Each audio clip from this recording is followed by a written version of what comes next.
नमस्कार। प्रारब्ध पर आप सभी का स्वागत। मैं अवनीश। चैनल आपने सब्सक्राइब किया है, वीडियोस को आप लाइक करते हैं, शेयर करते हैं, बहुत बहुत धन्यवाद। बेल आइकन जरूर दबाइए ताकि किसी भी अपलोड की सूचना आपको मिले। प्रारब्ध के दर्शकों, आप हमेशा कहते हैं कि गौरव प्रधान जी को बार बार लाइए। जब मौका होता है, जब अवसर होता है, जब राष्ट्र को जरूरत होती है, समाज को जरूरत होती है, हमें आपको जरूरत होती है, तो गौरव जी खुद कहते हैं कि मुझे कंटेंट बनाना है। इससे पहले की चर्चा नीट पर, और उसके बाद प्रधानमंत्री झुक गए, प्रधानमंत्री यह हुआ, धर्मेंद्र प्रधान का इस्तीफा क्यों नहीं हुआ, और यकीन मानिए वो वीडियो जिसे आपने बहुत ज्यादा स्नेह दिया है, धर्मेंद्र प्रधान के इस्तीफे के पहले रिकॉर्ड हुआ था। गौरव जी मुस्कुराएंगे। लेकिन हमने उस वीडियो में क्या आपको बताया था, क्या वैसा नहीं हुआ? चलिए, हम आपको ये नहीं बताने जा रहे हैं कि क्या हुआ। आइए सबसे पहले स्वागत कर लेते हैं गौरव जी का। गौरव जी बहुत बहुत स्वागत, नमस्कार। बहुत बहुत प्रणाम। दर्शकों, मैंने एक बात कही कि तुम इंस्टा पे पैदा हुए, काकरोचों, तुम इंस्टा पे पैदा हुए और वहां से तुमने जमीन पर उतरने की कोशिश की, यानी वो तुम्हारा डोमेन है, मानते हो ना? ओके। हमारे प्रधानमंत्री तुम्हारे डोमेन पर उतरे, 2 मिनट 41 सेकंड का वीडियो, उसके बाद 41 सेकंड का थैंक्स गिविंग वीडियो, और अब एक वीडियो और देख लो, उसके बाद गौरव जी की तरफ चलते हैं। और आज बात करेंगे कि जब प्रधानमंत्री यह कह रहे हैं कि इस देश में शिक्षा व्यवस्था को बदलने पर आमूल चूल परिवर्तन, नंदन नीलकेणी जी के नेतृत्व में कमेटी का गठन, और आप सोचिए आईबी के लोग उसमें, इसरो के लोग उसमें, तो फिर खेल ये क्या है और मजा ये कहाँ आने वाला है? याद कीजिएगा, धर्म ध्वजा फहराने के बाद अयोध्या में प्रधानमंत्री ने कहा था कि अब अगला मुकाम मैकाले शिक्षा पद्धति से मुक्ति पाने का है। वीडियो सुनिए। आज जो तीसरा वीडियो इंस्टा पे आया है, डियर फ्रेंड्स कहते हुए, उस वीडियो के बाद हम सीधे चलेंगे गौरव जी की तरफ। फ्रेंड्स, विद्यार्थियों के भविष्य के लिए भारत सरकार लगातार अनेकविध कदम उठा रही है। जिन लोगों ने विद्यार्थियों के भविष्य के साथ खिलवाड़ किया, वे जेलों में सड़ रहे हैं। हमने फास्ट ट्रैक कोर्ट बना चुके हैं।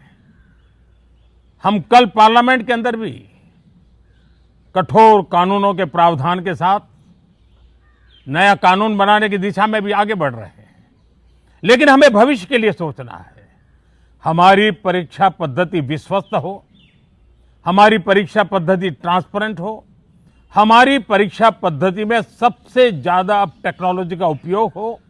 इन सारी बातों को ध्यान में रखते हुए विश्व प्रसिद्ध टेक्नोलॉजी एक्सपर्ट श्रीमान नंदन नीलेकनी जी के नेतृत्व में एक हाई पावर टास्क फोर्स बनाने का निर्णय किया है, जो एग्जामिनेशन रिफॉर्म की तरफ फोकस करेगा और जल्द से जल्द आने वाली परीक्षाओं की विश्वसनीयता को सुनिश्चित करने का काम इसके रिपोर्ट के आधार पर कर दिया जाएगा। बहुत बहुत धन्यवाद। गौरव जी, प्रधानमंत्री ने एक बात कही थी कि संसद डिलीवरी की जगह है, डायलॉग की नहीं, और ये डिलीवर करने के बाद बोलते हैं। इससे पहले नई शिक्षा नीति आ चुकी है, जिसके बारे में थोड़ा थोड़ा आपने भी बताया। प्रधानमंत्री का गेटअप आज अच्छा लग रहा था। कई कूटनी चर्चाएं अब इस पर भी होंगी कि साहब इनका कपड़ा देखिए, इनका मफलर देखिए, इनका गमछा देखिए। कैसे देखते हैं आप, और आगे जब चर्चा बढ़ेगी तो उसके अनुरूप? जी सर। पिछली बार लोकसभा के चुनाव के वक्त मैं उड़ीसा के संबलपुर गया था। मैं पुरी भी गया था और संबलपुर गया था। तो जब मैं संबलपुर गया था तो वहाँ पर जो मित्र हैं मेरे, उन्होंने मुझे यही गमछा दिया था, और वो भी कहीं रखा होगा, क्योंकि अब तो 200-300 गमछे हैं और मैं ये बड़े संभाल के रखता हूँ। तो उन्होंने मेरे को बताया था ये संबलपुरी गमछा है। धर्मेंद्र प्रधान एमपी कहाँ से हैं? संबलपुर से।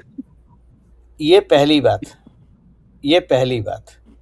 दूसरी बात, अगर जब आप ये वीडियो सुने, ठीक है, सब लोग वीडियो सुन रहे हैं, मैं वीडियो नहीं सुन रहा, मुझे पता है होना क्या, मैं वीडियो नहीं सुन रहा, लेकिन मैं वीडियो का पहले के 2 सेकंड देख रहा हूँ। बटन किसने दबाया रिकॉर्डिंग का ऑन करने में? नरेंद्र मोदी ने। ये देखा, आप हाथ देखिए, फिर से दिखाता हूँ रिवाइंड, ना, फिर दिखाता से हूँ ना, रिवाइंड। जो लोग टेली प्रॉम्प्टर खोजते हैं ये उनके लिए है, मैं फिर दिखाता हूँ। ठीक है, ये एंड प्रधानमंत्री एंड ने, भी दिखा देता हूँ, एंड भी। वीडियो बंद किसने किया? उसके लिए भी हाथ आगे बढ़ रहा है। ठीक है, तो यहाँ पर क्या मैसेज है? ये साइकोलॉजिकल साइको ऑप्स होता है। इसको शब्दों में डिफाइन नहीं करा जाता, ये आपके पिछले ब्रेन में ऑटोमेटिकली जाता है, इसमें सोचने की जरूरत नहीं होती। ये हमारी ह्यूमन ब्रेन की एक काबिलियत है कि ये ऑप्टिक्स जो होते हैं एक एक सेकंड के, बहुत मायने रखते हैं। नरेंद्र मोदी ने जेनजी की तरह बात करी है, जेनजी से। यहां आपको समझ में आ गई कि मित्रों क्यों नहीं यूज करा और फ्रेंड्स क्यों यूज करा। यहाँ ये आपको बात आ गई कि ये तीसरे नंबर की कोठी है 7 रेस कोर्स में, 7 लोक कल्याण मार्ग में, 5 हैं, 5 में से तीसरी है। ये अंतिम वो है जहां पर 3, पब्लिक 4, एक्सेस 5 होता जहां पर पब्लिक एक्सेस होता है। 1 और 2 में पब्लिक एक्सेस नहीं होता है। है।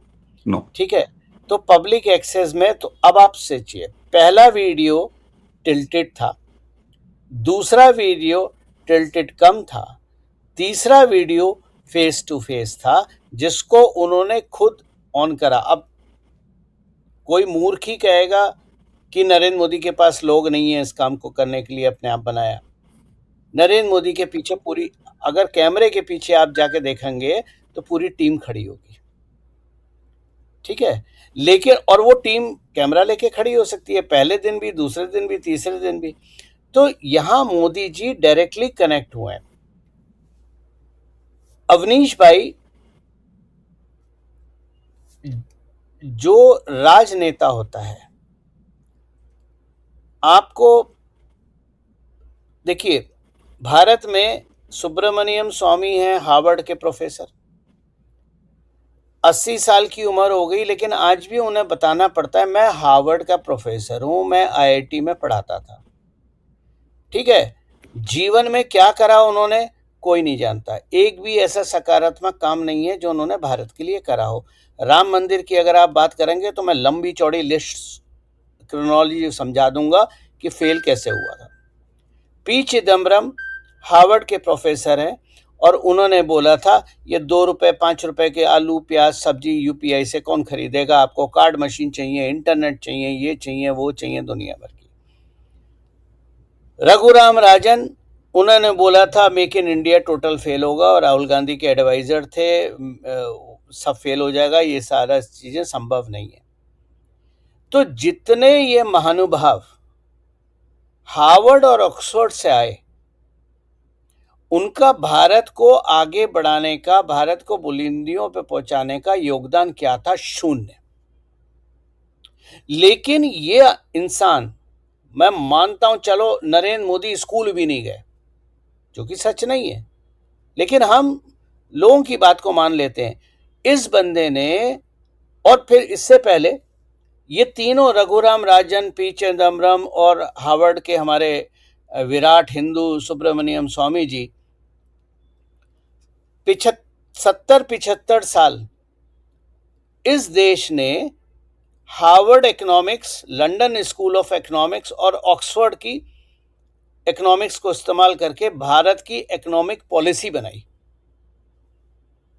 अमर्त्य सेन छोटा नाम नहीं है, नोबेल प्राइज विजेता है, नोबेल प्राइज है बिल्कुल उनके सर। पास। वेस्ट बंगाल से आते हैं, नालंदा बेच दिया, घपला करा, और वेस्ट बंगाल को रिवाइव नहीं कर पाए जब आप बंगाल से हैं। और शुभेंदु अधिकारी, मुझे नहीं पता उनकी एजुकेशन क्या है, लेकिन आज लगभग 50,000 करोड़ का इन्वेस्टमेंट बंगाल में हो रहा है विद इन 4-5 महीने ऑफ सरकार।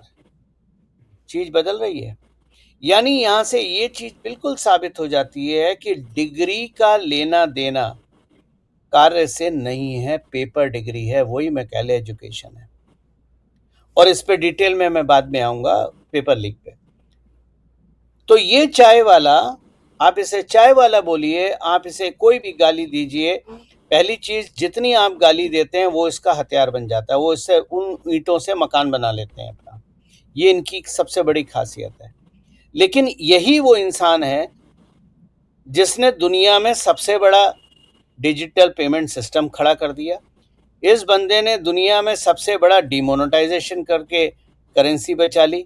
ये बंदा 11वीं 12वीं पे जहां भारत बैठा था इकोनॉमिक स्केल पे, उसको 4 या 5 पे ले गए।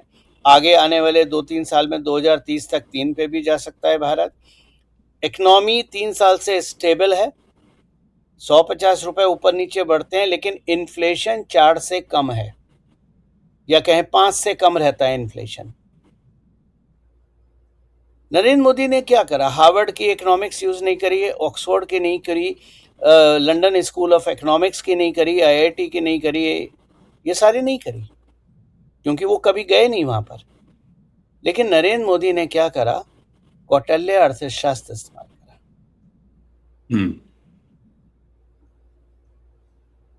मैंने जब लॉकडाउन था कोविड के टाइम पे, तब मैंने बोला था, तब नरेंद्र मोदी ने 20 लाख करोड़ का पैकेज रोल आउट करा था, अगर लोगों को याद हो।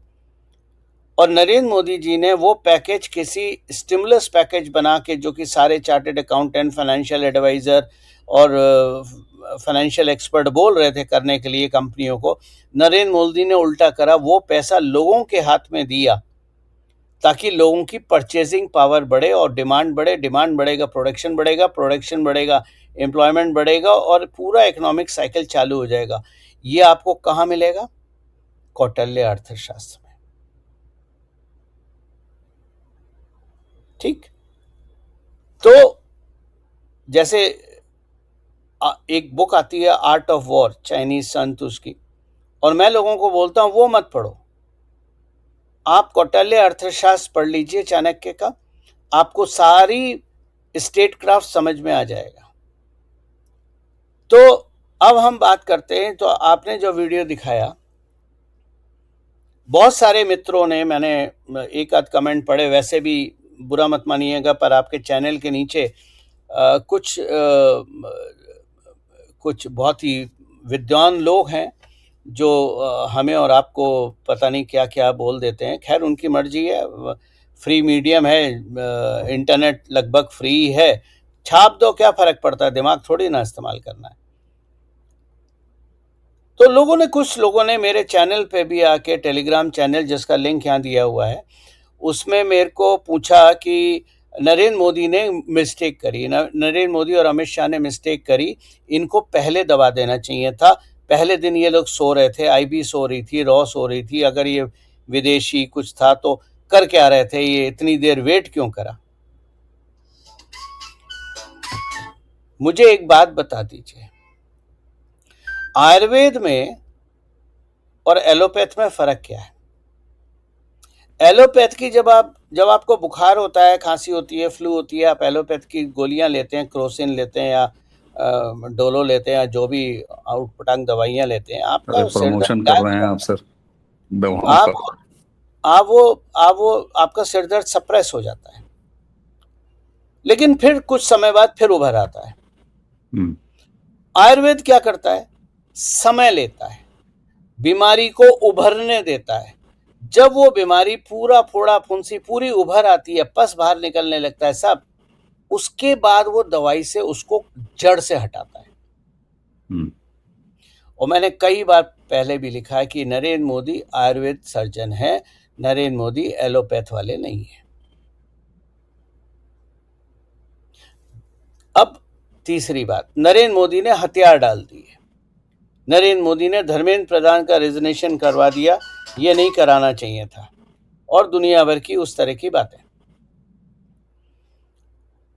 दिक्कत ये है इस देश में कि जो सनातनी है, मैं औरों की बात नहीं करता, मैं अगर इस चीज में मैं बोलना चाहूं तो मैं शायद तारीफ करूंगा, अगर भारतीय, मतलब मोदी जी को छोड़ दीजिए, मोदी, अमित शाह, इन लोगों को छोड़ दीजिए, लेकिन योगी जी को छोड़ दीजिए, लेकिन बाकी भाजपा भी हो, कांग्रेसी भी हो और लोग भी हो, इन सब को हटा के एक बंदे की जो मैं तारीफ करना चाहता हूं, क्योंकि मैं दुश्मन की भी सीखता हूं, उसकी भी तारीफ करता हूं, जनरल परवेज मुशर्रफ।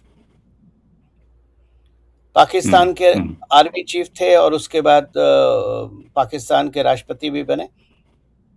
जनरल परवेज मुशर्रफ की खासियत ये थी कि वो यूनिट में जब सर्विंग ऑफिसर थे तब वो यूनिट में मेस में बैठ के चाणक्य पे डिस्कशन करते थे, गीता और रामायण पे डिस्कशन करते थे, महाभारत का डिस्कशन करते थे, और वहाँ से स्टेट क्राफ्ट और वॉर कैसे करनी है और कैसे जीतनी है उस पे डिस्कशन होता था।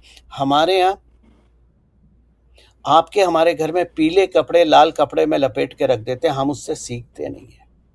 राइट। नरेंद्र मोदी वही। अरे अब यहाँ पर अरे अब सर, यहाँ मध्यम वर्गीय घरों में हमारे यहाँ ये मूल्य डाला गया है न जाने कहाँ से कि घर में महाभारत रखनी नहीं चाहिए। अब नरेंद्र मोदी जी ने क्या, अब आपको महाभारत का प्रसंग, जब द्रोणाचार्य की वध हुआ तो अश्वत्थामा नाराज हुए, और जब अश्वत्थामा नाराज हुए तो उन्होंने, जब पांडव और श्री कृष्ण वहां गए तो नारायण अस्त्र का उपयोग करा। नारायण अस्त्र नारायण द्वारा दिया हुआ है, नारायण मतलब भगवान कृष्ण, लेकिन अगर भगवान कृष्ण चाहते तो अपने अस्त्र को काट सकते थे, लेकिन उस अस्त्र की एक महिमा थी, और वो ये थी कि जब उसको चलाया जाएगा तो वो ऊपर जाके सैकड़ों और अस्त्रों में डिवाइड होके फौज पे गिरेगा। तो अगर कोई इंसान सरेंडर कर देता है और हथियार छोड़ देता है तो नारायण अस्त्र उसका कुछ नहीं बिगाड़ेगा और वापस चला जाएगा। और दूसरी बात, नारायण अस्त्र केवल एक बार चलाया जाता है। तो जो लोग बोल रहे हैं ना नरेंद्र मोदी ने सरेंडर कर दिया, ये नारायण अस्त्र आज के समय में और कुछ नहीं है, इंस्टाग्राम है। और नरेंद्र मोदी जिनके हाथ में कुचलना, कोई ये 5-6 हजार लोगों का 2,000 लोगों का प्रोटेस्ट कुचलना कोई बड़ी चीज नहीं है, आधे घंटे का काम है। लेकिन आपने सरेंडर कर दिया। आपने कहा धर्मेंद्र प्रधान, और धर्मेंद्र प्रधान का अगर रेजिग्नेशन देखोगे पढ़ोगे तो अपॉलॉजी नहीं है। नो, उन्होंने ये बोला है कि राष्ट्र के लिए, राष्ट्रहित में। यस, ठीक है। तो ये नारायण अस्त्र इंस्टाग्राम था। अब जब एक बार ये चीज शांत हो गई, उसके बाद मोदी जी आए, और जब पहली बार 345 मिलियन व्यूअर्स लिए, दुनिया के सारे रिकॉर्ड तोड़ दिए। अब लोग कह रहे हैं अरे जेंजी है, अगले इलेक्शन में बढ़ा देगा, ये कर दे। कितने जेंजी हैं भाई? ये बिगड़े हुए जेंजी कितने हैं?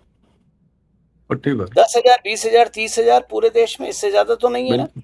क्योंकि इससे बड़ा आंदोलन तुम जेंजी क्या करोगे, वो तो हमने मंडल कमीशन में करा था। जब इंडिया गेट से लेकर राष्ट्रपति भवन तक पूरे राजपथ पे पैर रखने की जगह नहीं थी, वहां कम से कम 10 से 12 लाख लोग थे। और बोट क्लब उस समय आप दिल्ली में थे। मैं लखनऊ के हलवासिया चौराहे पे आज भी कभी कभी पीठ दर्द करती है, 4-6 लाठियां खाया था मैंने। भाई साहब, हमने तो बसें चलाई थी, और एक चीज ऐसी है, एक काम ऐसा है, एक्सेप्ट मत कीजिए क्या? अरे उस टाइम की बात है, हमने नहीं जलाई थी, मतलब लोगों ने, और हमने किसी को झपड़ भी मार दिया था, वो हम नहीं बताएंगे। कैमरा आप कह रहे हैं मैंने बसें जलाई थी, क्या चाहते हैं? तो उस समय नहीं चलाई थी, मैंने चलाई थी, लोगों ने चलाई थी, क्योंकि चलाना मुझे आता था। गुड। तो IIT गेट से बसें उठाते थे और एम्स चौराहे तक आते थे। तो आप लोगों ने क्या देखा है, गोस्वामी ने जब आत्मदाह करा था तो जिप्सी से कंबल निकाल के मैं भागा था, और उसको भी भड़काया गया था कि आत्मदाह करो। आत्मदाह उसे नहीं करना था, उसको उकसाया गया था आत्मदाह करने के लिए, और माचिस उसने नहीं लगाई थी, किसी और ने लगाई थी, दूसरे ने फेंकी थी। मैं यही कहने वाला था। तो कंबल मैं लेके आया था दिल्ली पुलिस की जिप्सी में से, और उसको कवर करा था। गोस्वामी का अभी कुछ समय पहले ही इंतकाल हुआ, वो बेचारे अब नहीं रहे, हमारी उम्र के थे। हाँ हाँ तो तुम जो स्टेज पे खड़े होके चुम्मा चाटी कर रहे हो, इसको प्रदर्शन नहीं कहते, इसको प्रोटेस्ट नहीं कहते, इसको टूल किट कहते हैं। तो आज नरेंद्र मोदी ने तुम्हारे हथियार का ही इस्तेमाल करके तुमको खत्म कर दिया, और नारायण अस्त्र एक बार चलता है, दूसरे फॉर्म में आएगा, उसको देखा जाएगा। अब अवनीश भाई, ये बात हो गई नरेंद्र मोदी जी के लिए, क्योंकि हम बात कर रहे हैं पोस्ट इवेंट। हाँ बोलिए। गौरव जी, अगर कहें तो इस समय आज चूंकि संसद चल रही है, और जब आप ये वीडियो रिकॉर्ड कर रहे हैं शाम के 6 बजे ये दर्शक देखेंगे, और हम वीडियो रिकॉर्ड कर रहे हैं इस समय जब मैं ये बात कह रहा हूँ 12:45 यानी दोपहर का हो रहा है। लेकिन संसद में जो वीडियो में प्रधानमंत्री ने कहा वह काम शुरू हो चुका है। संसद में आज सार्वजनिक परीक्षा अनुचित साधनों की रोकथाम संशोधन विधेयक 2026 वो प्रस्तुत कर रही है सरकार।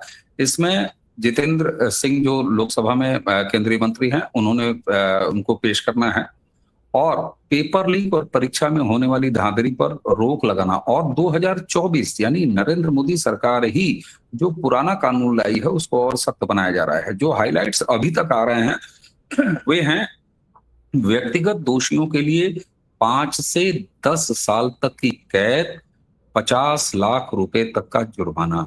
यानी जो पेपर लीक कराएगा, जो पेपर खरीदेगा लीक, उनके लिए 10 साल तक की मैक्सिमम और 50 लाख का जुर्माना। संगठित अपराध यानी कोचिंग सेंटर्स जैसी चीजें अगर इन्वॉल्व होती हैं तो संगठित रूप से पेपर लीक कराने वाले गिरोहों के लिए, वहां गिरोह शब्द इस्तेमाल किया है, 10 करोड़ रुपए तक का जुर्माना और कठोर कारावास। अब कठोर कारावास उसकी डिटेलिंग जब आएगी तो कल हम फिर एक वीडियो करेंगे, और उसमें दर्शकों में आपको बताऊंगा, क्योंकि अभी ये प्रपोज्ड है। 1 बजे हम वीडियो रिकॉर्ड कर रहे हैं और संसद की कार्रवाई चल रही है। दूसरा, प्रधानमंत्री ने गौरव जी जो अपने वीडियो में कहा कि फास्ट ट्रैक कोर्ट, ये ऑलरेडी प्रपोज था कि हम गठित कर रहे हैं। 3 महीने के भीतर पेपर लीक जैसी किसी भी घटना की कार्रवाई पूरी कर ली जाएगी। अगर उसमें शामिल जो अपराधी हैं, आज 13 अपराधी जिनको प्रधानमंत्री ने कहा कि वो जेल में सड़ रहे हैं, उनका निपटारा, उनकी सजा 3 महीने में हो जाएगी।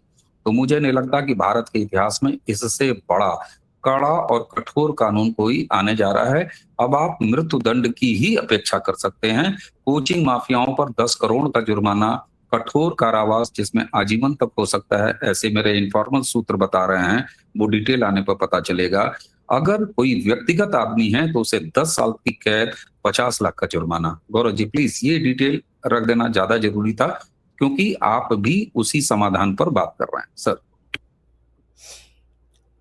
ठीक, आपने ये बताया, अच्छी बात है। इस बारे में मैं पहले लिख चुका हूँ, बिल का मसौदा, बिल पूरा मैं अपने टेलीग्राम चैनल पे उसके कॉपी डाल चुका हूँ। तो जो डिटेल में पढ़ना चाहें वो थोड़ा सा स्क्रॉल करें, कल या परसों का पोस्ट है, आप पढ़ लीजिएगा। अवनीश भाई, प्रधानमंत्री जो कर रहे हैं, सरकार जो कर रही है, ये उनका अधिकार क्षेत्र भी है और कर्तव्य भी है कि बच्चों की मेहनत को बचाया जाए, इसमें कोई शक नहीं।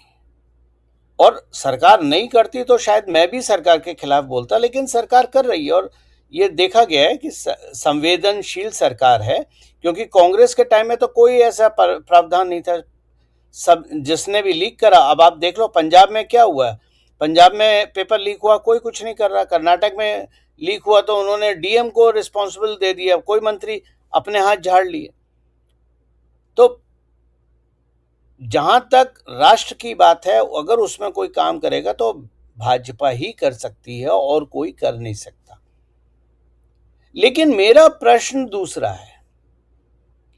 प्रश्न, हम जो मीडिया में और सारे इंटेलेक्चुअल और एक्सपर्ट और सारे लोग जिस तरह की बात कर रहे हैं कि पेपर लीक कैसे हुआ, पेपर लीक कहाँ हुआ, पेपर लीक किसने करा, धर्मेंद्र प्रधान की रिस्पॉन्सिबिलिटी क्या है, एनटीए के चेयरमैन की रिस्पॉन्सिबिलिटी क्या है, वो दुनिया भर की चीजें। मैं दूसरे प्रश्न में जाता हूं कि पेपर लीक होता क्यों है।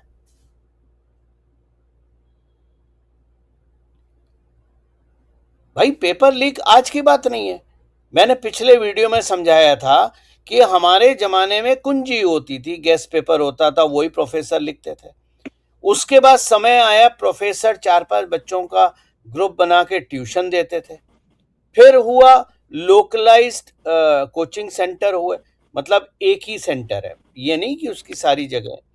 फिर आपको याद होगा वी से कुछ नाम था ऑर्गेनाइजेशन का, वो पोस्टल पेपर और पोस्टल स्टडी मटेरियल भेजती थी।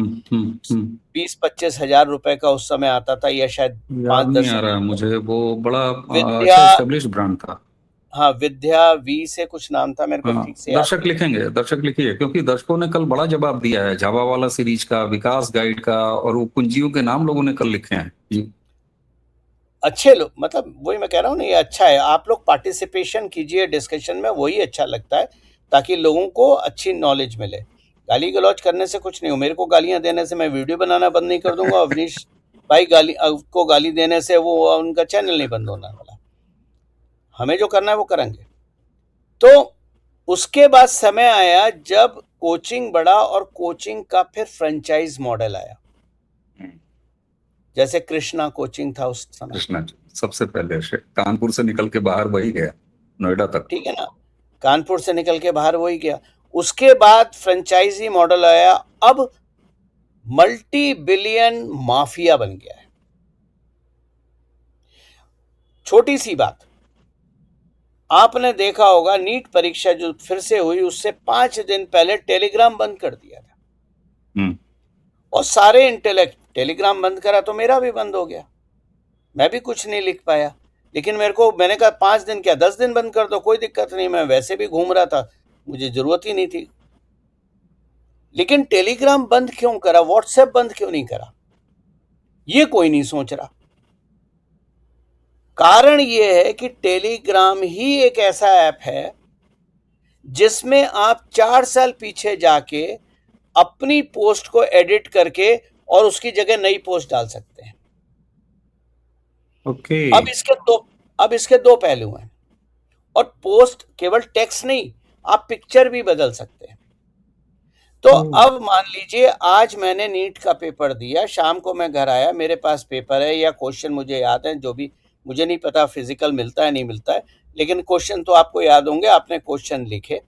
फिर आप 4 दिन पीछे गए या 40 दिन पीछे गए, और आपने हैंड रिटन नोट्स में दिखाया, देखो हमारी कोचिंग सेंटर ने बच्चों को ये क्वेश्चन दिए थे, एग्जैक्टली यही क्वेश्चन उसमें। आपने ये नहीं बोला कि मैंने लिख कराया या क्या कराया, आपने कहा यही, मतलब आप वहां से अपना धंधा बना रहे हो। लोगों के दिमाग में आएगा यार ये तो बहुत अच्छा कोचिंग इंस्टीट्यूट है, देखो देखो इन्होंने तो वही बताया, दिस इज ब्रिलियंट। ये फ्रेंचाइज बिजनेस चलता है इसमें, इसलिए टेलीग्राम बंद करा था। तो मेरा जो मूल प्रश्न है कि पेपर लीक होता क्यों है, सरकार तो प्रिवेंशन कर सकती है और प्रिवेंशन के बाद पनिशमेंट कर सकती है, लेकिन पेपर लीक होता क्यों है? अब मैं आपको एक छोटा सा एग्जांपल देता हूं। मेरी पत्नी, सभी लोग जानते हैं कि स्कूल में टीचर हैं, कोऑर्डिनेटर हैं। तो एक दिन उन्होंने मेरे को बताया कि शाम को जब आई, उन्होंने कहा गौरव एक बहुत इंपॉर्टेंट बात बोलनी है। मैंने कहा बताइए। तो उन्होंने कहा कि एक बड़ा अच्छा बिजनेस शुरू हुआ है हमारे स्कूल के पास। मैंने कहा क्या बिजनेस है, कोई स्टेशनरी वगैरह खोली हो? कहते ना, माता पिता सुबह लाइन में लगते हैं 20 मिनट से लेके आधे घंटे तक, और एक कपल है जो 3 तरह के लंच बॉक्स तैयार करता है बच्चों के लिए, स्कूल के बच्चों के लिए। ये लाइन लगती है सुबह 6:30 बजे, 8 बजे से स्कूल, 7:30, 6:30, 7:30 के बीच की लाइन है। आप अपना लंच बॉक्स लाओ बच्चे का, जो आपको पसंद आए, सबके रेट एक से हैं, उसमें पैक करा, QR कोड से पे करा, और आप अपने बच्चे के साथ जाइए। यहां खाना तो घर में बनता है ना, हमारे माता पिता ने, हमने अपने बच्चों के लिए, हमारी पत्नी ने अपने बच्चों के लिए, आपकी पत्नी ने अपने बच्चों के लिए, जब भी वो स्कूल जाते थे, लंच बॉक्स घर पे सुबह उठ के पैक करा। तो यहां होता है डिमांड एंड सप्लाई। जब आप केजी से 5वीं की बच्चे, मैं 5वीं के ऊपर जा भी नहीं रहा, केजी से 5वीं के बच्चे को भी आप ट्यूशन भेजते हो, तो ट्यूशन का बीज तो आपने बो दिया। अब भारत में होता क्या है, बहुत संक्षिप्त में बता रहा हूं, सरल भाषा में, आप सब इसके गवाह हैं, आप माने ना माने, आपने ये गवाही देखी है। जब ओटी से, ऑपरेशन थिएटर से, बच्चा का जन्म होने के बाद उसको साफ करके, मेडिटेट करके मां के पास लाया जाता है, जिसमें उसकी आंखें भी 1-2 दिन बाद खुलेंगी, उसमें दादाजी, पिताजी सब गोदी में लेके बोलते हैं, मेरा बेटा तो इंजीनियर बनेगा, मेरा बेटा तो डॉक्टर बनेगा, मेरा बेटा तो आईएएस बनेगा, मैं तो डीएम रह गया, ये तो जॉइंट सेक्रेटरी बनेगा। फौज वाला बोलता है, मैं तो कैप्टन रह गया, ये तो जनरल बनेगा। बच्चे से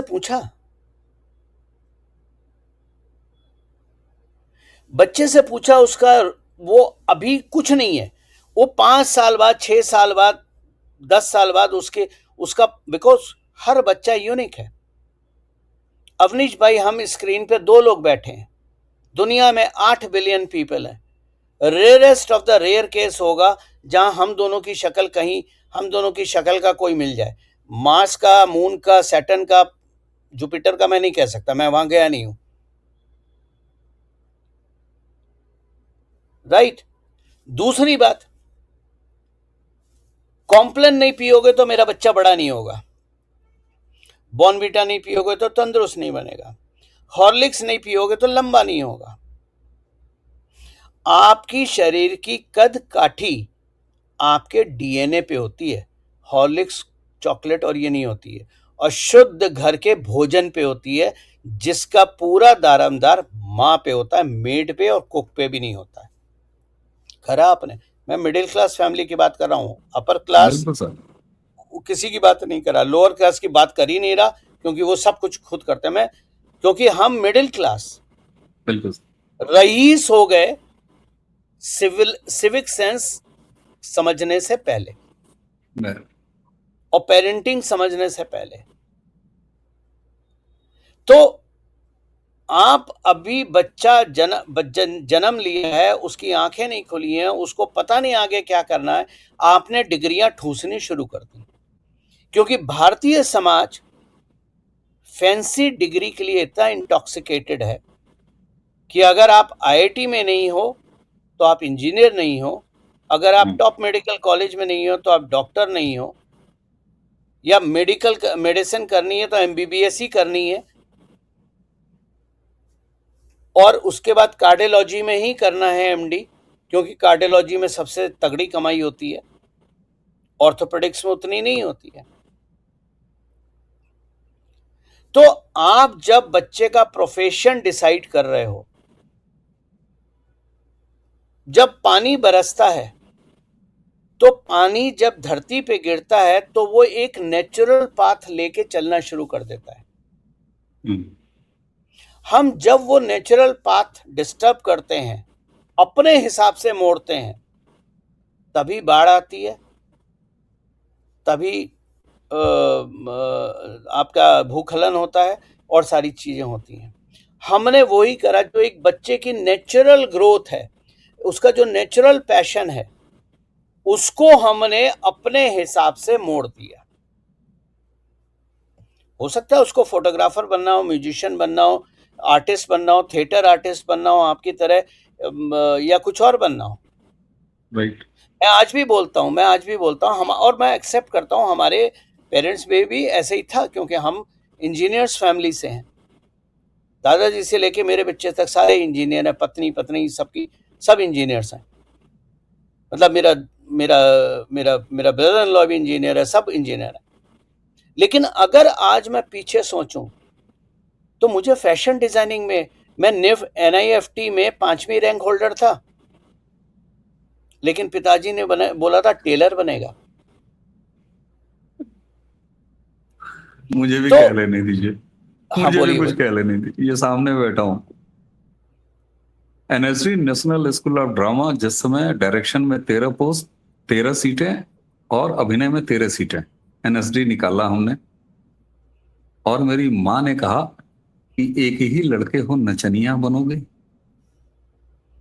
और वो डिक्लेरेशन फॉर्म मेरे आंगन में फाड़ के फेंका गया और एक नौकरशाह, उत्तर प्रदेश के नौकरशाह के बेटे को जाके इंजीनियर बनना पड़ा। तो ऐसी तमाम कंट्राडिक्शन रही हैं। और मुझे याद आता है एक पता नहीं कौन सा ब्रांड था, wrong man in wrong profession, आपको याद है? एक ऐड हाँ आता मेरे था। को, हाँ सुना हुआ है, लेकिन मैंने ध्यान नहीं आ रहा हाँ, मेरे वो को ब्रांड नाम। मुझे याद नहीं है जी। तो नहीं, आपने अपना तो दर्द बताया, मेरा दर्द एकदम छलक पड़ा।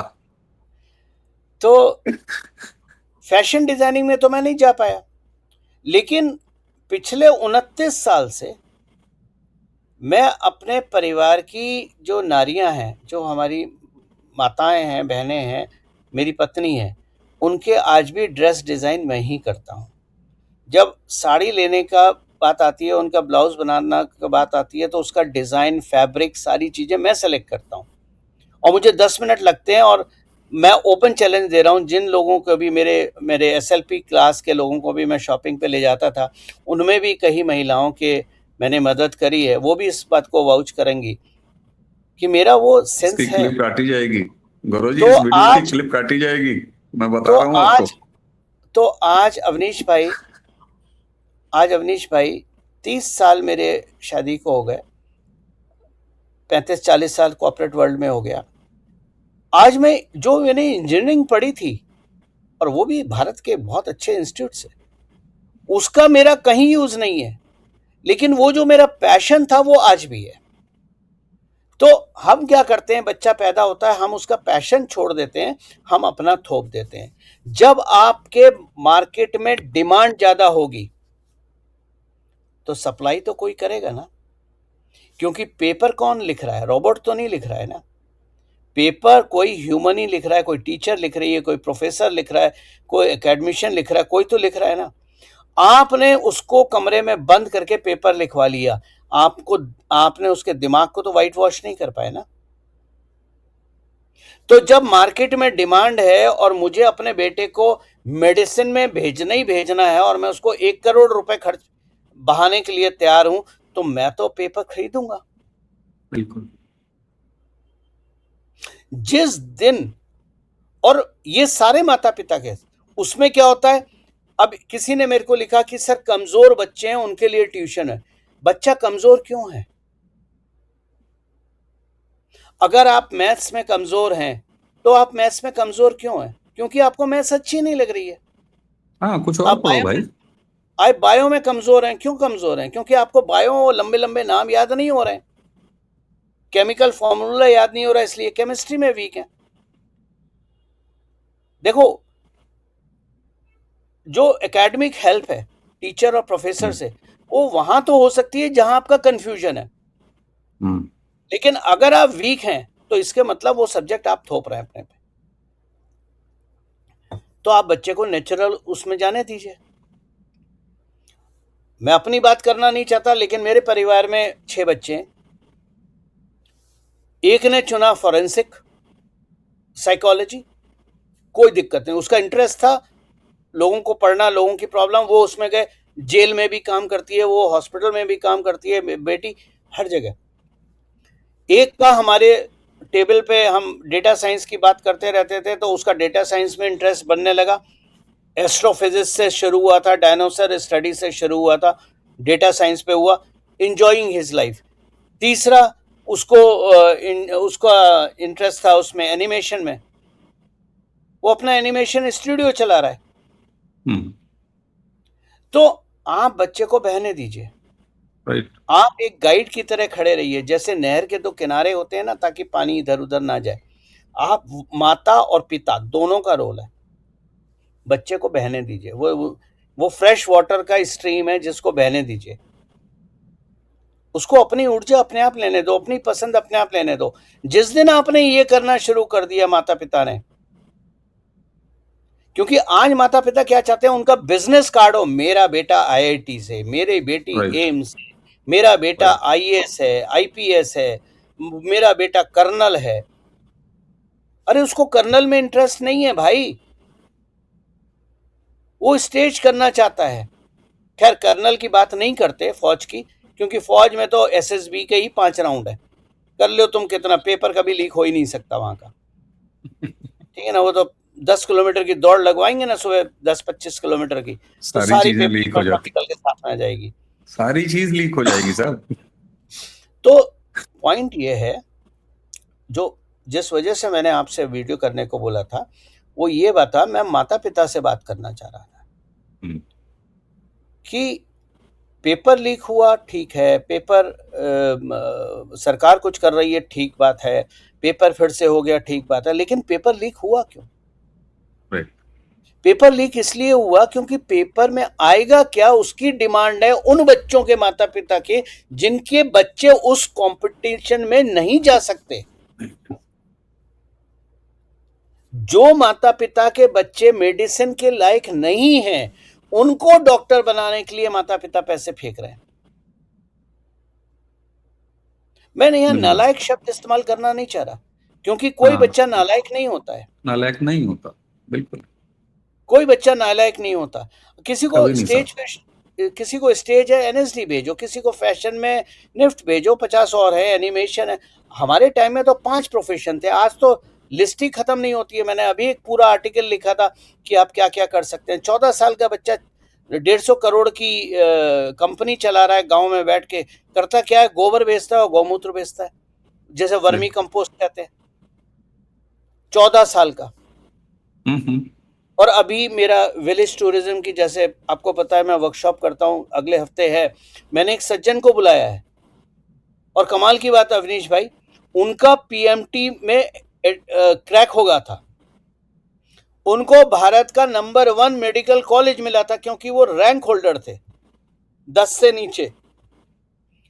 लास्ट मोमेंट पे उन्होंने डिसाइड करा, अपने पिता से बोला मुझे एमबीबीएस नहीं करना, मैं इसके लिए नहीं बना हूं, मैं फार्मिंग करूंगा। आज उस इंसान के फार्म पे, बिजनेस अलग, पर उस इंसान के फार्म पे 5 यूनिवर्सिटी के बच्चे पीएचडी कर रहे हैं इस बात पे कि फसल पे गाने का, संगीत का असर होता है या नहीं। और वो व्यक्ति मेरे विलेज टूरिज्म की वर्कशॉप में अगले हफ्ते 3 घंटे का लेक्चर देने आ रहा है, ताकि मेरे जो कॉर्पोरेट के लोग हैं, जो विलेज माइग्रेट करना चाहते हैं, विलेज एंटरप्रेन्योरशिप करना चाहते हैं, उनको भी एक दिशा मिले। राइट।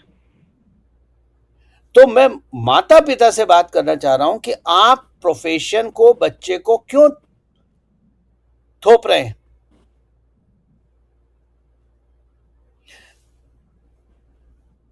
युधिष्ठिर में ज्ञान था तो वो राजा बने, लेकिन अर्जुन में योद्धा था तो वो योद्धा रहे। बिल्कुल। तो जब हम नेचुरल फ्लो ऑफ चाइल्ड, उसका पैशन नहीं जाने, और बहुत सारे बच्चे हैं मैंने देखा है, फोटोग्राफी में बहुत शौक है, पेंटिंग में बहुत शौक है, ग्राफिक्स में है, पेंटिंग में है। और ये नए, आप आज अगर आप लिंक्डइन उठा के देख लीजिए, आपको 12, 13, 14, 15 साल के सीईओज मिल जाएंगे जिन्होंने ऑलरेडी 1-2 मिलियन, 5 मिलियन का धंधा कर लिया। तुम नौकरी करके नहीं कर पाओगे इंजीनियर बनने के बाद। ठीक है। तो पेपर लीक हुआ, अच्छी बात, बुरी बात, जो भी है। अब यहां एक दूसरा लास्ट पॉइंट मैं कवर करना चाहता हूं, क्योंकि मुझे भी जाना है, मीटिंग है मेरी। लास्ट पॉइंट मैं कवर करना चाहता हूं। और देखिए दोस्तों, मैं संवेदनशील व्यक्ति हूं, मैं बाहर से बहुत कठोर हूं, लेकिन अंदर से मोम की तरह पिघला हुआ इंसान हूं। आंखों में आंसू आते हैं। 20 बच्चों की जो डेथ हुई है, वो माता पिता का बहुत बड़ा नुकसान है, इसमें कोई शक नहीं है। हमारी संवेदनाएं उस परिवार से है, लेकिन हम ये जानना चाहते हैं कि इसकी जिम्मेदार सरकार है या माता पिता है, क्योंकि Right. वो बच्चा माता पिता के एम्बिशंस को पूरा कर रहा है। राइट। वो बच्चा अपना, क्योंकि जो बच्चा पैशन होता है ना, उसको हार का डर नहीं होता है। कभी नहीं।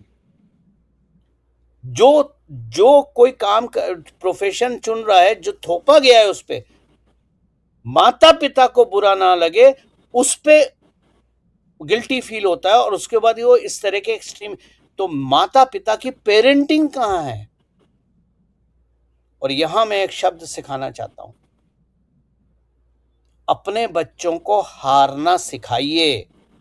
क्या बात है, जीतना तो दुनिया सिखाती है, क्या बात है सर। आपने अपने बच्चों को हारना कब सिखाया? फिर मैं पर्सनल एग्जाम्पल ले रहा हूं, क्योंकि जीता जागता उदाहरण मेरा परिवार है। मैं भी मध्यम वर्ग का हूं, और बहुत बड़ा मध्यम वर्ग नहीं है, मतलब अपर क्लास वाला नहीं है, 2 बेडरूम के घर वाला मध्यम वर्ग हूं। अवनीश भाई बोलते बोलते थक गए, भाई अपना बैकग्राउंड सही कर लो, थोड़ा लोगों को अच्छा लगना चाहिए। मेरे पास नहीं है भाई इतना पैसे। कमरे मैंने की कभी लाइट नहीं बंद कहा कर देता हूं ताकि ये पीछे गलत कुछ बात। दिखे ना। मैंने कभी नहीं कहा, मैंने कभी नहीं कमरे के कमरे की कहा। लाइट दर्शकों देख बंद कर लीजिए, ये इनकी बदमाशी है, मैंने कभी नहीं कहा। कमरे की लाइट बंद कर देता हूं ताकि पीछे मेरा बेड ना दिखे। मेरी 3x2 की डेस्क है, उससे मैं सारी दुनिया चलाता हूं। मेरा बेटा बचपन से क्लास में टॉपर रहा है, अपनी इंजीनियरिंग तक और अपने प्रोफेशन में भी।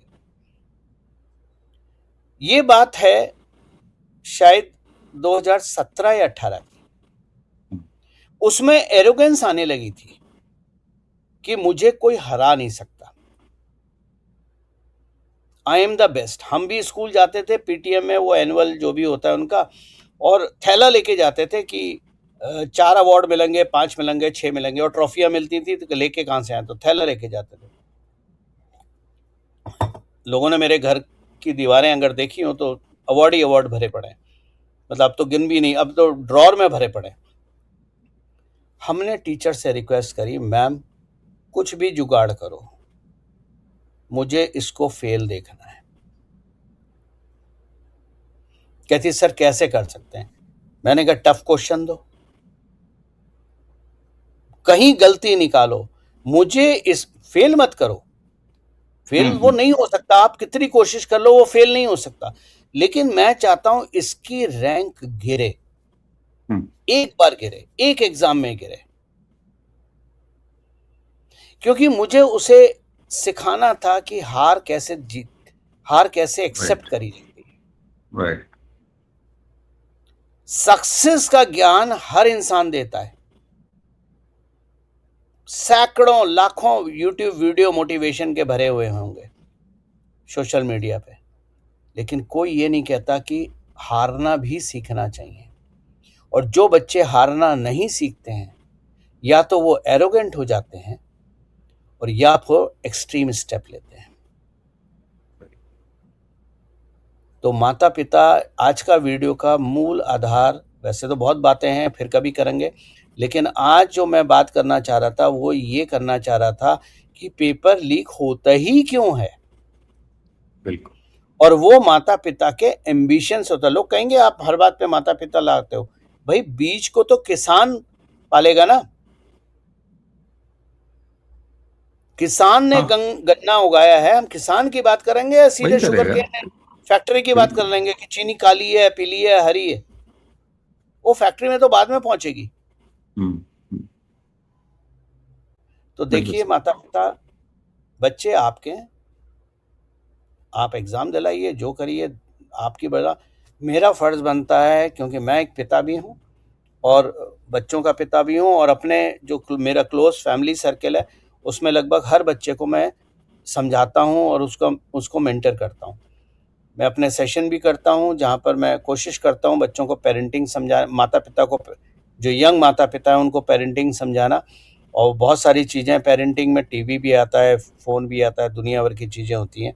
खैर उस पर कभी फिर बात करेंगे, लेकिन मूल चीज़ ये है, अगर आपको अपने बच्चों को जीवन में खुश देखना है, अगर आपको उनको छोटी छोटी सफलताएं सेलिब्रेट करते हुए देखना है, अगर आपको उनको स्ट्रेस, एंजाइटी, टेंशन, फ्रस्ट्रेशन, इन सारे शब्दों से बाहर निकालना है, तो उनके कोर्स क्या होगा वो आप डिसाइड ना करो। आपका रोल ये है कि उसके पैशन को आइडेंटिफाई करो और वो इनेबल करो कि वो अपने पैशन को परस्यू कर सके।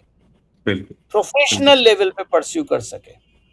तो अगर उसको म्यूजिक का शौक हो, गिटार बजाता हो, तबला बजाता हो, give him the best instrument, get him into the best possible school to learn. वो नचनिया बनेगा, तबलची बनेगा, टेलर बनेगा, भाई साहब वो पुराने जमाने की बातें हो गई हैं। बिल्कुल सही बात है। आज टेलर भी बिल्कुल, प्रोफेशनल हो गए। एग्जैक्टली। और ये बदलाव अब समाज में आ रहा है सर। आप देखें, आपके बेटे से अगर याद हो कि वो गिटारिस्ट है और उसने एक बार आपसे एक अच्छे माइक की बात की थी, तो उसकी मुझसे बात हुई थी और मैंने उसको कुछ सजेस्ट किया था और मैंने आपके बेटे से बात की थी। मैं अगर अपने बच्चों की बात करूं तो जो मेरा फर्स्ट चाइल्ड वो गर्ल है, मेरी बेटी है, बड़ी है, वो इंजीनियर है, लेकिन मेरा बेटा वो उसी डीयू में एचआर कर रहा है। तो इस तरीके से बच्चों को आप फ्री छोड़िए। और एक शेर, 2 लाइनें मुझे याद आ रही हैं गौरव जी, उसके बाद मैं चाहूंगा आपकी कंक्लूडिंग टिप्पणी कि आपने बौने दरख्तों से, ये बोनसाई जो हम लोग लगाते हैं ना, संतरे भी उगा लेते हैं, कि आपने बौने दरख्तों से समर तो ले लिया। समर का मतलब फल होता है, फारसी वर्ड है, कि आपने बौने दरख्तों से समर तो ले लिया, राहगीरों के लिए परछाइयां कम हो गई। बोनसाई आपको गमले में फल दे सकता है, लेकिन वो समाज के लिए, देश के लिए, अपनी संस्कृति, अपने परिवार के लिए छाया नहीं दे सकता। मैं चाहूंगा आपका कंक्लूडिंग कमेंट। अंतिम बात माता पिता को, और मैं ये बात हर उस इंसान से कहता हूं जो गलती करता है। मेरे हिसाब से हम बोलते हैं हमारा लड़का, हमारी लड़की, हमारा लड़का, हमारी लड़की समाज के लिए लड़का लड़की है, क्या बात। लेकिन हमारे बच्चे हमारे लिए लड़का लड़की नहीं है, कोई आम लड़का लड़की नहीं है। हमारे लिए हमारा लड़का हमारा बेटा है और हमारी लड़की हमारे लिए बेटी है। तो अपनी भाषा बदल दीजिए। अपने बच्चों को बोलने में या बच्चों के बारे में बात करने में कृपया लड़का लड़की का शब्द इस्तेमाल ना कीजिए, बेटा और बेटी इस्तेमाल कीजिए। राइट। वो आप ही के बेटा और बेटी हैं, दुनिया के बेटा बेटी नहीं है। और ये जितने बोलते हैं ना हम समाज सेवा कर रहे हैं, भाई साहब समाज सेवा करने के लिए सबसे मूल आधार होता है टू बी सेल्फलेस। उसके बाद सही समाज सेवा होती है। बिल्कुल। तो पहले अपना घर बनाइए, बच्चों को उनकी राह दिखा दीजिए। Be a enabler, not a decision maker. Exactly sir. एक अंतिम कोट आपके सामने रख रहा हूं। फिर आप देखिए आपके बच्चे भी सितारों की तरह चमकेंगे, सूरज की तरह चमकेंगे। अंत में वही लाइन दोहराता हूं जो पिछले वीडियो में बोली थी, पंचायत लगी है जुगनू की कि सूरज को कैसे हटाया जाए। बिल्कुल साहब। और आपने जो कहा ना कि पहले अपना देखिए, गायत्री परिवार का एक बहुत बड़ा स्लोगन है जिसको मैं बार बार रिपीट करता हूं, जीवन में उतारने का अपनी कोशिश करने का प्रयास करता हूं, कि तुम बदलोगे युग बदलेगा, तुम सुधरोगे युग सुधरेगा। दूसरे की ठेकेदारी से पहले अपनी ठेकेदारी उठाइए। और रही बात इस देश की, सरकार की, आपके नेतृत्व की, तो वो अपना काम इस समय संसद में कर रहा है। अंतिम बात, पिछले 25-30 साल में क्या बदला? हमने अपनी रसोई को आउटसोर्स कर दिया, हमने पेरेंटिंग को आउटसोर्स कर दिया। पेरेंटिंग को कैसे? आपने मेड लिया है बच्चे पालने के लिए, पेरेंटिंग को आउटसोर्स कर दिया। और हमने ग्रैंड पेरेंट्स को आउटसोर्स कर दिया। ये समाज के 3 स्तंभ हैं सनातन समाज के, रसोई, पेरेंटिंग माता पिता, और ग्रैंड पेरेंट्स। और हमने क्यों करा? क्योंकि हमारे पास खाना बनाने का टाइम नहीं है। मैगी ऐसे ही सक्सेसफुल नहीं हुई भारत में। मैगी इसलिए सक्सेसफुल हुई कि वो माँ किचन में जाके 2 पराठे नहीं बना सकती। नहीं। तो आपने अब 2 कदम आगे चले गए हमने 15 मिनट में डिलीवरी माननी शुरू कर दी। हमें हिलने की ज़रूरत नहीं है, डिलीवरी आ जाएगी कि जो भी ऐप होते हैं खाना बनाने की। फिर हमने पेरेंटिंग केयर टेकर में कर दी। 5 साल तक बच्चे को माँ की गोद में रहना चाहिए, लेकिन आपने 2 साल के बच्चे को प्री स्कूल भेज दिया। क्यों? क्योंकि आपका जो वाइस प्रेसिडेंट का लेवल है, ये जो मैनेजर का लेवल है ना, क्योंकि आपने ईएमआई पे जिंदगियां इतनी ईएमआई ले ली हैं कि अगर आप काम नहीं करेंगे तो आप बिखर जाएंगे, खत्म हो जाए। फिर वो लोग फेमिनिस्ट बोलेंगे बच्चे पालना माँ का काम थोड़ी ना, बाप का भी काम है। ठीक है, जिस दिन बाप बच्चे पैदा करना शुरू कर देगा, मैं आपकी बात से सहमत करूंगा, मैं सपोर्ट करूंगा। फिर हमने ग्रैंड पेरेंट्स को हटाई दिया, क्योंकि हमें इंडिविजुअल फ्रीडम चाहिए था। और इस इंडिविजुअल फ्रीडम के चक्कर में, क्योंकि ग्रैंड पेरेंट्स से वैल्यू सिस्टम आता है, राइट, बिल्कुल सर, वो हमने वैल्यू सिस्टम, तो भोजन हमने पेट खराब कर दिया सारे ऑर्गन। पेरेंटिंग है नहीं, जो स्किन टच होता है माँ का, जो एक प्यार होता है, वो हमने मिला पेट नहीं। को दे दिया। वो बेचारी भी ईमानदारी से अपना काम कर रही है, लेकिन लगाव नहीं है, क्योंकि वो पैसे के लिए कर रही है। बिल्कुल ग्रैंड ठीक बात। पेरेंट्स को हमने आउटसोर्स कर दिया, उसकी जगह हमने मोबाइल पकड़ा दिया या दुनिया भर की और चीजें कर दी, टीवी के सामने खोल के बैठ गए। अवनीश भाई 25 साल हो गए मुझे, मेरे घर में टीवी नहीं चलता है। मेरा बेटा बिना टीवी के पैदा हुआ है, and he is a computer scientist और डेटा साइंटिस्ट। बिल्कुल। तो देखिए, माता पिता, आप मेरी बात को हवा में उड़ा दीजिए। सरकार को गालियां देना बहुत आसान है, क्योंकि हमने वोट दिया है तो गाली देने का अधिकार हमारा है। लेकिन कभी अपने मौका लगे तो अपने गिरबान में झांक के देखिए, शांति से बैठिए अपनी पत्नी के साथ और पत्नी अपने पति के साथ, और फिर विचार कीजिए कि आपके बच्चे आपके थोपे हुए सपने पे चल रहे हैं या उनके अपने सपने हैं जिनको आप इनेबल कर रहे हैं। बिल्कुल सर, बिल्कुल सर। दर्शकों, सरकार जो कर रही है अपना काम कर रही है, लेकिन वाकई आज के इस वीडियो के बाद नीचे कमेंट में जरूर बताइएगा कि पेरेंटिंग पर कुछ और बातें अभी बहुत बाकी हैं, जिन्हें गौरव प्रधान जी के साथ हम समय समय पर करेंगे। लेकिन राजनीति समाज से अलग नहीं होती, सरकार समाज से अलग नहीं होती। ये एक ऐसा समुच्चय है जिसमें सबको साथ चलना होगा। मुझे उम्मीद है कि आज की ये चर्चा आपको बहुत कुछ देके जाएगी। अगर ऐसा है तो वीडियो को लाइक कीजिए, शेयर कीजिए, चैनल को सब्सक्राइब कीजिए, और आज की इस चर्चा का अब यहाँ समाप्ति के लिए हमें यानी अवनीश और गौरव प्रधान जी दोनों को आज्ञा दीजिए। नमस्कार, प्रणाम, जय जय श्री राम। जय सिया राम।